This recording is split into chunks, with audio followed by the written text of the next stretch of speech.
ಎಲ್ಲರಿಗೂ ನಮಸ್ಕಾರ. ನಮ್ಮ ಚಿಕ್ಕಮಗಳೂರಿನ ಹೆಮ್ಮೆಯ ಜಿಲ್ಲಾ ಆಸ್ಪತ್ರೆಯಲ್ಲಿ ಪ್ರತಿ ವರ್ಷದಂತೆ ಈ ವರ್ಷವೂ ಕೂಡ 77ನೇ ವರ್ಷದ ಗಣರಾಜ್ಯೋತ್ಸವವನ್ನು ಬಹಳ ಸಂಭ್ರಮದಿಂದ ಆಚರಿಸಲಾಯಿತು.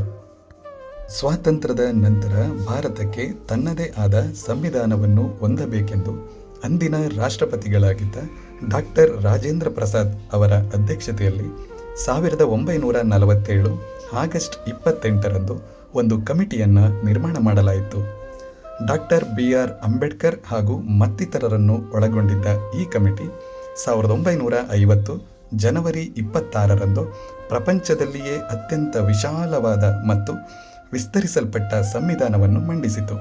ಇಂತಹ ಅರ್ಥಪೂರ್ಣವಾದ ದಿನವನ್ನು ಅಂದಿನಿಂದಲೂ ಗಣರಾಜ್ಯೋತ್ಸವದ ದಿನ ಎಂದು ಆಚರಿಸುತ್ತಾ ಬಂದಿರುವುದು ವಿಶೇಷ.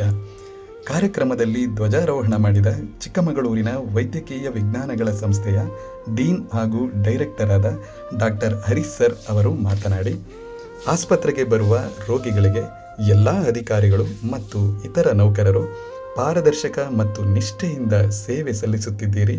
ಇದನ್ನು ಹೀಗೆಯೇ ಮುಂದುವರಿಸಿ ಹಾಗೂ ಆಸ್ಪತ್ರೆಯ ಸುತ್ತಮುತ್ತಲಿನ ಸ್ವಚ್ಛತೆ ಕಾಪಾಡುವಲ್ಲಿ ಎಲ್ಲರೂ ಒಗ್ಗೂಡಿ ಶ್ರಮಿಸೋಣ ಎಂದರು. ಕಾರ್ಯಕ್ರಮದ ಅಧ್ಯಕ್ಷತೆಯನ್ನು ವಹಿಸಿದ್ದ ನಮ್ಮ ನೆಚ್ಚಿನ ಜಿಲ್ಲಾ ಸರ್ಜನರಾದ ಡಾಕ್ಟರ್ ಚಂದ್ರಶೇಖರ್ HB ಅವರು ಮಾತನಾಡಿ, ಸರ್ಕಾರದಿಂದ ನೀಡುವ ಸೌಲಭ್ಯವನ್ನು ಉಪಯೋಗಿಸಿಕೊಂಡು ನಮ್ಮನ್ನು ನಂಬಿ ಬರುವ ಎಲ್ಲ ರೋಗಿಗಳ ಸೇವೆಗೆ ತುರ್ತಾಗಿ ಹಾಗೂ ದಿನದ 24 ಗಂಟೆಯೂ ಸಹ ಪರಸ್ಪರ ಸಹಯೋಗದೊಂದಿಗೆ ಸೇವಾ ಮನೋಭಾವದಿಂದ ಉತ್ತಮ ರೀತಿಯಲ್ಲಿ ಚಿಕಿತ್ಸೆ ನೀಡುತ್ತಿರುವುದನ್ನು ಎಲ್ಲರೂ ಮುಂದುವರಿಸಿ ಎಂದು ಹೇಳಿದರು.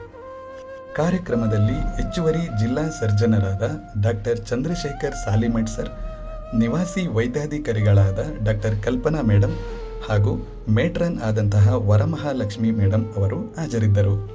ಶ್ರೀಯುತ ಮಹೇಶ್ ಮತ್ತು ಶ್ರೀಯುತ ಸುರೇಶ್ ಸರ್ ಅವರು ಈ ಕಾರ್ಯಕ್ರಮಕ್ಕೆ ಸಹಕರಿಸಿದರು. ಕರ್ತವ್ಯಕ್ಕೆ ಮತ್ತು ರೋಗಿಗಳ ಸೇವೆಗೆ ಯಾವುದೇ ತೊಂದರೆಯಾಗದಂತೆ ನೋಡಿಕೊಂಡು ಹೆಚ್ಚಿನ ಸಿಬ್ಬಂದಿ ವರ್ಗದವರು ಈ ಕಾರ್ಯಕ್ರಮಕ್ಕೆ ಹಾಜರಿದ್ದರು. ಒಟ್ಟಾರೆ ಒಂದು ಅರ್ಥಪೂರ್ಣವಾದ 77ನೇ ವರ್ಷದ ಗಣರಾಜ್ಯೋತ್ಸವದ ಕಾರ್ಯಕ್ರಮಕ್ಕೆ ನಮ್ಮ ಜಿಲ್ಲಾ ಆಸ್ಪತ್ರೆ ಸಾಕ್ಷಿಯಾಗಿದೆ. ಧನ್ಯವಾದ.